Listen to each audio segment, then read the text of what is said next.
Hi, my beautiful poets and poet connoisseurs. It is your girl, Zenobia of Neo Souls. Hey, I know y'all tired of me saying it, right? But I don't care. Okay, today I'm going to talk to you about ways to make money as a poet or a spoken word artist. I know a lot of people may be wondering why is she coming up with this all of a sudden, but this is who I am, is what I do. Okay, so 5 ways I'm going to give you. All right, 5 ways to make money as a poet or a spoken word artist.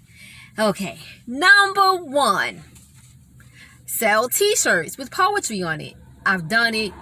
It's a proven fact. Do I have one in here? I think I have one in the trunk, but yeah, I've done that. I did that. I started that maybe about 8 years ago. I should have kept it going. I made $10,000 in 1 month, but I'm starting it up again.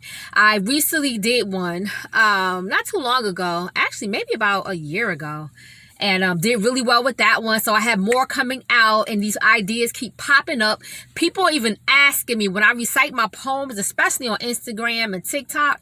They always ask me, do I have t-shirts? So that's coming, girl. It's coming, girl. It's coming. Number 2, create and sell chat books. Who would have thunk it? Chat books are really good. People still read chat books. I personally didn't think that chat books really sold, because I would go to like bookstores and I would see like this small section of poetry books, and I would go and ask the people, well, do people actually buy these books, the poetry books? And you know, sometimes they would say yeah, sometimes they'll say no, but they're in there, so somebody's buying them.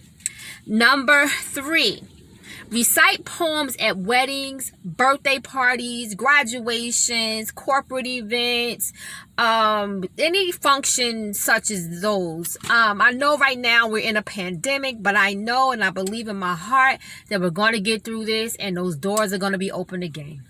Number 4 way of making money as a poet or a spoken word artist: teach poetry. You can either teach the art of poetry, teach somebody how to write a poem, so yeah, or come up with another creative idea with poetry. Number 5, sell audio recordings of your poetry. I've done that too. I've done them all, guys. You have on your phone a recording feature with the mic. Record a poem, right? So what you're gonna do, you're going to download the poem to your phone. You're going to create an Etsy account. Once you create your Etsy account, you're going to then upload the poem. All right. And there you have it. And you just let people know that you're selling this poem. All right. So I hope you enjoy this. I'm going to come up with other ways you can make money as a poet. So, all right. Snap, snap, open mic style. Peace. But wait a minute. I need you, before you go, I need you to subscribe. Right? You're going to subscribe to the channel. You're going to hit that notification bell. Share my content to someone who may be interested as well. You're going to like the video, hit that like button. All right? Then you're going to comment, leave dialogue, like talk to me. Tell me what else you want to know about spoken word and poetry. All right? God bless you. Peace.